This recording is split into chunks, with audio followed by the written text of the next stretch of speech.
Co se s váma, hoši, stalo? Od kdy tady cvičíme? Takhle to nám nejde, pane učiteli. Je potřeba taky cvičit, nemůžeme to brát jenom společensky. Tady se prostě cvičit nedá, když si chcete furt jenom povídat.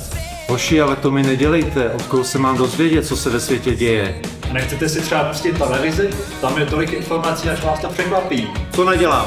Vy na mě kašlete, tak to si budu muset jít pustit tu televizi. Tomáš Padertka a fotbalový míč, to je dokonalá symbioza. Odchovanec Táborska pomohl české reprezentaci dostat se na Euro 18. Bez pochyby geniální fotbalista. Jeho kariéra však nabrala strmý spád. Alkohol, rychlá jízda v opilosti, lehké i těžké děvy. Táborsko následně s Paderskou ukončilo veškerou další spolupráci. Ujal se ho školní tým gymnázia Pierre de Coubertina, kterému přes počáteční nezdary pomohl vyhrát jeho český turnaj. Tým gymnázia vstupuje do nové sezony s další porcí velmi náročných zápasů. Sledovat další kroky Tomáše Padertky bude minimálně zábavné, ne-li přímo strhující.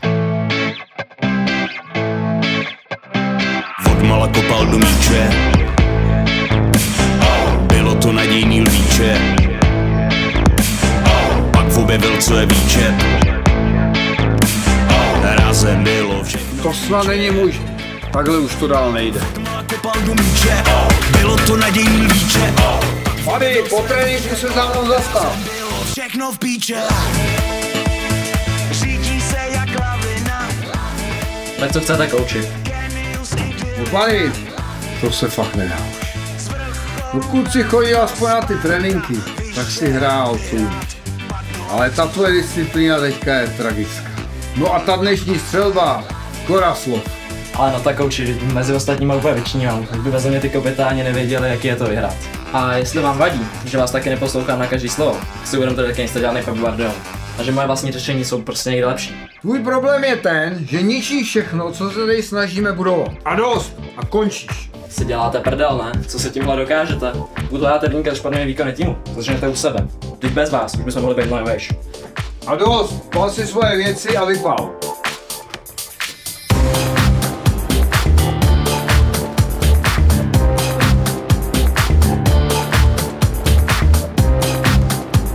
Co si o sebe myslí? Říkat, že neumím střílet. Tam vůbec neví. No pojď mi!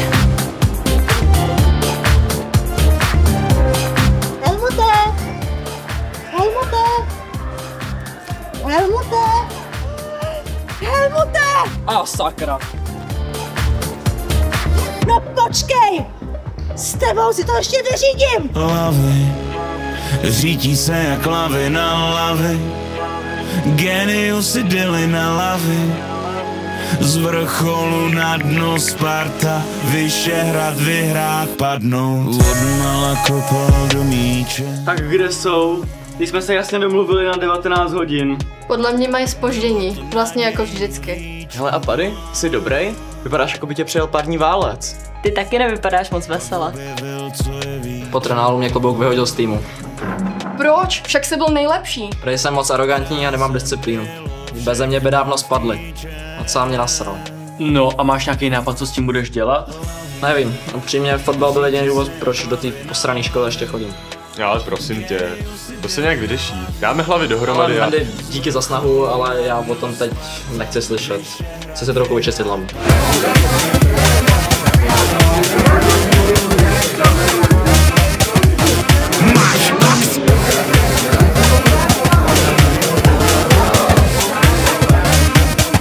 A kde je vlastně Pady? Kámo, ten se úplně sundal. Pady, a když chceš něco dokázat, začni u sebe, ne u flašky. Dík, jo. Jsi borec.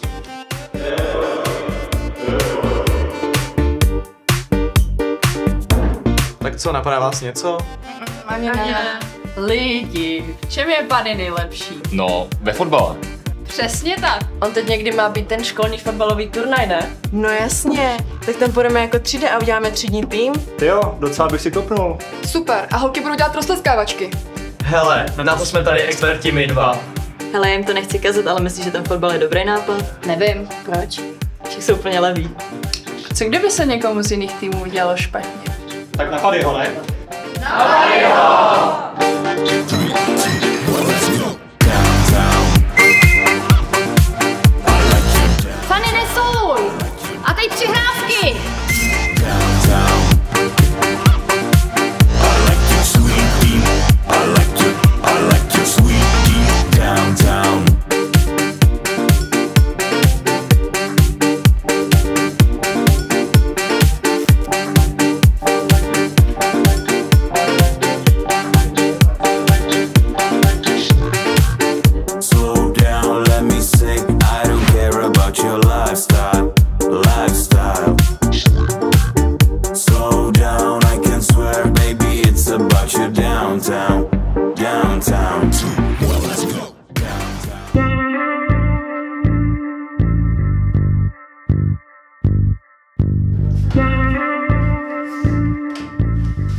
stalo? Co se stalo?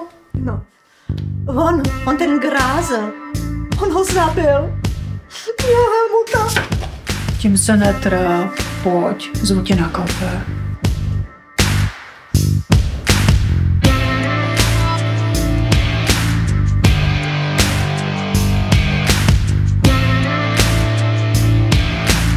No to snad ne. Já myslela, že ho vyhodili. Neboj, to vyřešíme.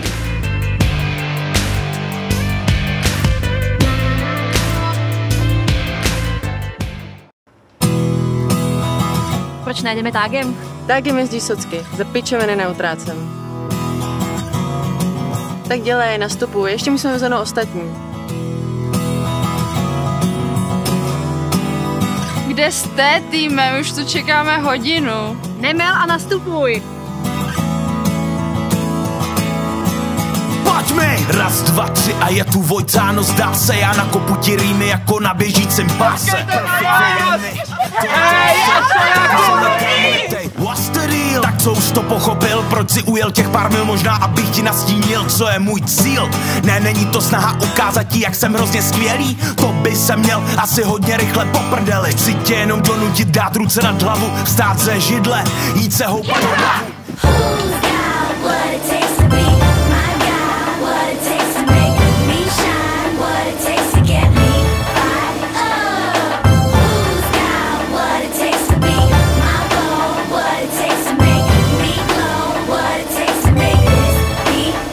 Ano, Marku?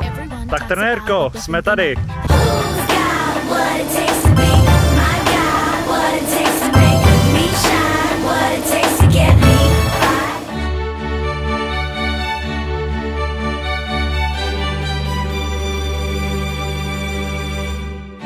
Dámy a pánové, spolužáci, učitelé a fanoušci kvalitního fotbalu. Vítám vás zde na turnaji 4 týmů a tyto týmy sdílí jediné – touhu vyhrát. Bez otálení si pojďme představit první tým. Partu ostřílených borců, kteří se mohou zaleknout pouze seznamu povinné literatury. Tonyho Pekelníci. Dále třeba představit si druhý tým – Polosladký stav. Je to tým, který bere hru s nadhledem. Opojení kvalitním vínem způsobují soupeři těžké chvíle. Tenhle tým bude rozhodně tvrdým oříškem. Otázkou je pouze, kdo ho rozlouskne. Představujeme vám tým, nějak se tam dostaneme. Tým, který dobře ví, že to vždycky dobře dopadne. A nakonec tým bez pádla. Sehraní jako posádka lodi budou pro nepřipraveného soupeře nemalou výzvou. To je za nás vše. Připravte se tedy na pořádnou bitvu, protože vyhrát může jen jeden. Tak co, kluci, jsme připraveni na ostrý provoz. Perfektní příležitost odrbat sázkovky o nějakých hechtáky. Jdeme all in nebo jen konkrétní zápas? Když už tak už ne. Musíme maximalizovat náš zisk. Tak se mi to líbí, Honzo. Po jaké sumě se bavíme? Odhaduju tak 9 mega. To u nás bude psát Ironet. Ivane, postscript.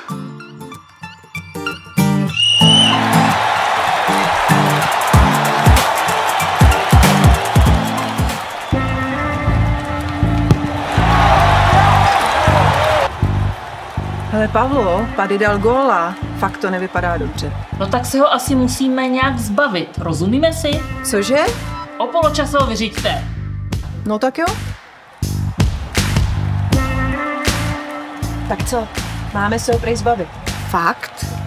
To jako takhle veřejně?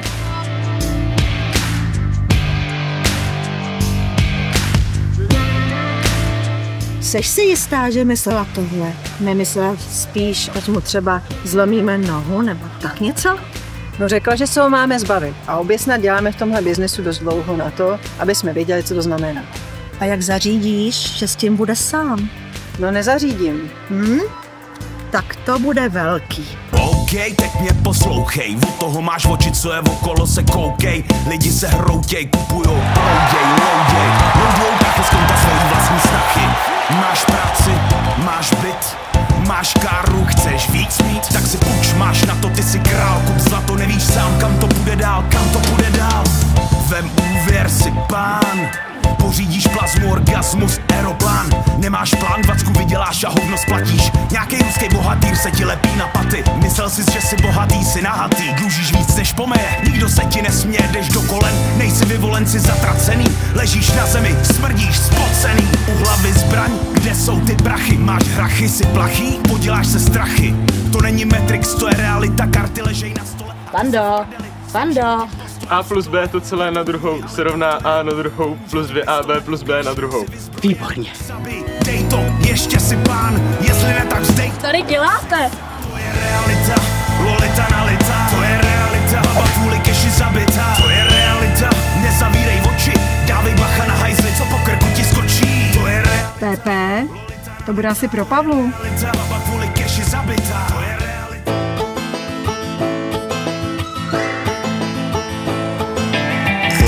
Kopal do míče, jo ho ho. Odmala kopal do míče. Bylo to nadějný lvíče, jo. Hele, fotbal je jako život. Někdy tě kopne do prdele, ale musíš se zvednout. Je to stejný v životě i na hřišti. Kdo nehraje, nevyhraje. Jdeme na ně!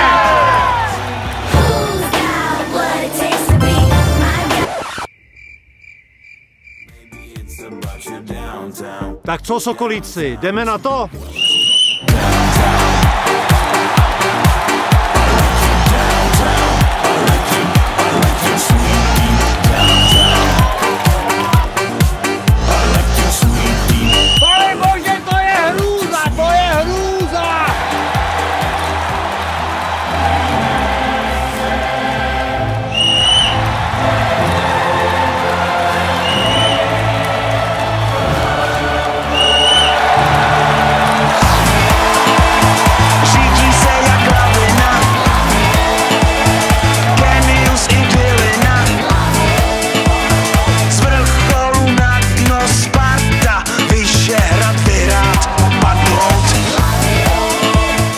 Ty vole, dokázal si dneska, že jsi fakt dobrý.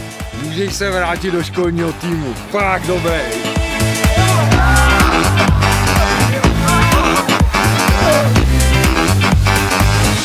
No tak studenti, za týden se uvidíme u té maturity. A kur...